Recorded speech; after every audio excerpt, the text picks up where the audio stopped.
इसमें दोनों चित्रों की विशेषताओं को दिमाग में रखना है, क्योंकि जब प्रश्न आएगा तो उस प्रश्न में एक तो चित्र दिया गया रहेगा और दूसरे चित्र के 4 ऑप्शन दिए गए रहेंगे और उसके आधार पर आपको आंसर का चुनाव करना है कि उस चित्र के साथ कौन सा चित्र दिया गया था।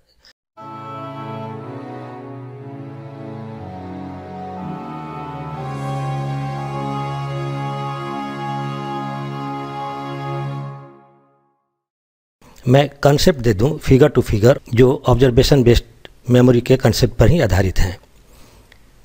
फिगर टू फिगर मेमोरी या पिक्चर मेमोरी विगत साइको के परीक्षाओं में लगातार पूछे जाते रहे हैं और इसका प्रैक्टिस सेट सैंपल RDSO ने NTPC के 2016-17 के एग्ज़ाम के टाइम पर अपलोड किया था।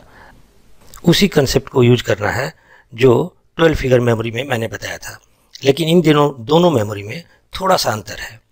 12 फिगर मेमोरी में कुल प्रश्न होते हैं 12 + 12 24 और इन्हें याद करने के लिए समय मिलता है 2 मिनट और बनाने के लिए 2 मिनट, और इसमें ऑप्शन 5 होते हैं। प्रत्येक प्रश्न के लिए 5 ऑप्शन होते हैं, जबकि फिगर मेमोरी में प्रश्न होंगे 20 + 20 40 और इन्हें याद करने के लिए 3 मिनट का समय मिलेगा और बनाने के लिए 3 मिनट समय मिलेगा।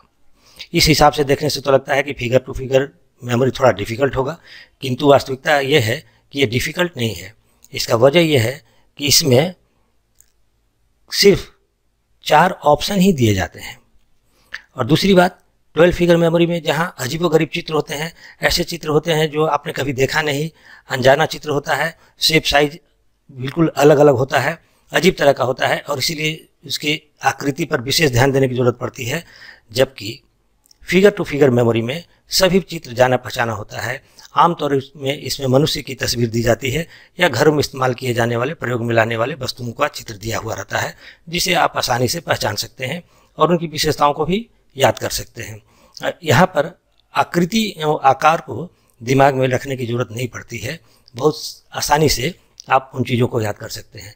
तो चित्रों की किन विशेषताओं पर आपको गौर करना है, वो है चित्रों का झुकाव, चित्र किधर झुके हुए हैं, दाएं या बाएं, ऊपर या नीचे, किधर इंक्लाइंड है, ये इस पर गौर कर। जैसे अगर चेहरे का चित्र दिया हुआ है तो चेहरा बाईं तरफ देख रहा है या दाहिनी तरफ देख रहा है।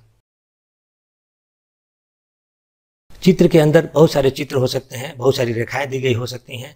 तो चित्र के अंदर जो चित्र दिए गए हैं उनकी संख्या क्या है, उन किस पोजीशन पर, किस स्थान पर दी गई है और उसकी स्थिति क्या है। जैसे अगर लाइन दिया गया है तो लाइन हॉरिजॉन्टल है, वर्टिकल है, पैरेलल है, किस तरह का लाइन है, और इन बातों पर गौर करना है।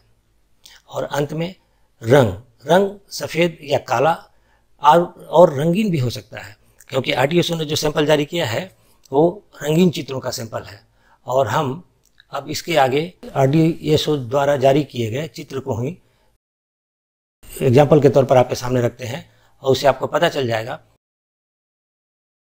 और किस तरह की वस्तुओं के चित्र आ सकते हैं। लेकिन उन चित्रों के गुणों को याद करने के लिए ये बस 3-4 चीज़ों को दिमाग में रखना है। चित्रों का झुकाव, चित्र के अंदर के चित्र या रेखाओं की संख्या, स्थान एवं स्थिति और रंग पर ध्यान देना है। और अगर कलरफुल पिक्चर नहीं है तो ब्लैक एंड व्हाइट या छाया अगर बना हुआ है चित्र में तो उस पर विशेष गौर करना है। और इसमें सिर्फ 4 ही ऑप्शन होते हैं, इसलिए इसे आसानी से याद एलिमिनेट किया जा सकता है और सही आंसर निकाला जा सकता है। ये एग्जाम्पल आपके सामने है और ये वही एग्जाम्पल है जो RDSO ने जारी किया है।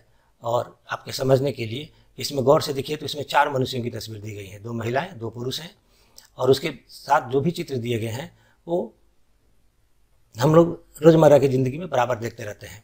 हाँ, इसमें अगर मनुष्य की तस्वीर होगी तो आपको 2-4 चीज़ों पर ध्यान देना पड़ेगा। उसका चेहरा किधर है, सिर के ऊपर टोपी है, पैरों में जूतों की स्थिति क्या है, जूते हैं या चप्पल हैं, पैर समानांतर है एक दूसरे के या एक दूसरे के बीच में 90 डिग्री के कोण बने हुए हैं। जैसे चित्र संख्या 1 में व्यक्ति का जो पैर है उनके बीच में एंगल बना हुआ है, जबकि चित्र संख्या 2 दोनों पैर समानांतर हैं। चित्र संख्या 3 में महिला बाएं हाथ से लिख रही है और दाहिने हाथ से टेलीफोन पकड़ा हुआ है उसने। और चित्र संख्या 4 में महिला ने चश्मा भी पहना हुआ है और बाएं हाथ से काम कर रही है। और उसके साथ जो ये इंस्ट्रूमेंट दिया हुआ है ये दाहिनी तरफ झुका हुआ है, ट्रैक्टर ये दाहिनी तरफ जा रहा है, हवाई जहाज भी दाहिनी तरफ उड़ रहा है। तो इस तरह से दाएं बाएं इन सब चीज़ों पर थोड़ा सा गौर करेंगे। और आकृति अगर दी गई है मनुष्य की, तो उसमें हाथ की घड़ी, टाई अगर गले में है तो, पैर के जूते या आँख में चश्मा, हेयर स्टाइल, बालों के स्टाइल पर गौर करेंगे तो आसानी से आप उन चीज़ों को, विशेषताओं को याद कर सकते हैं, अपने दिमाग में रख सकते हैं। इसमें दोनों चित्रों की विशेषताओं को दिमाग में रखना है, क्योंकि जब प्रश्न आएगा तो उस प्रश्न में एक तो चित्र दिया गया रहेगा और दूसरे चित्र के 4 ऑप्शन दिए गए रहेंगे, और उसके आधार पर आपको आंसर का चुनाव करना है कि उस चित्र के साथ कौन सा चित्र दिया गया था, जो चित्र दिया गया था वो कौन है। तो किस चित्र के साथ कौन चित्र है ये याद करने की जरूरत नहीं है, बट दोनों चित्रों की विशेषताओं को दिमाग में रखना पड़ेगा, क्योंकि उसमें ये नहीं पूछा जाएगा कि किस चित्र के साथ कौन चित्र था। कहने का मतलब, अगर यहाँ पर आदमी की तस्वीर है, उसके साथ हवाई जहाज है, तो हवाई जहाज ही ऑप्शन में मिलेगा या आदमी ही का चित्र ऑप्शन में होगा, लेकिन वो अलग अलग एंगल से अलग अलग तरीके का हो सकता है। उदाहरण के लिए क्वेश्चन पेपर आपके सामने आता है।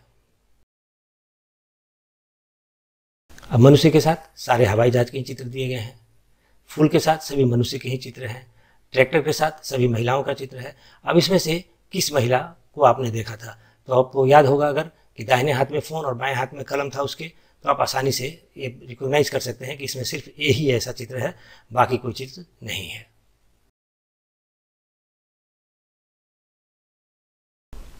धन्यवाद। Best of luck.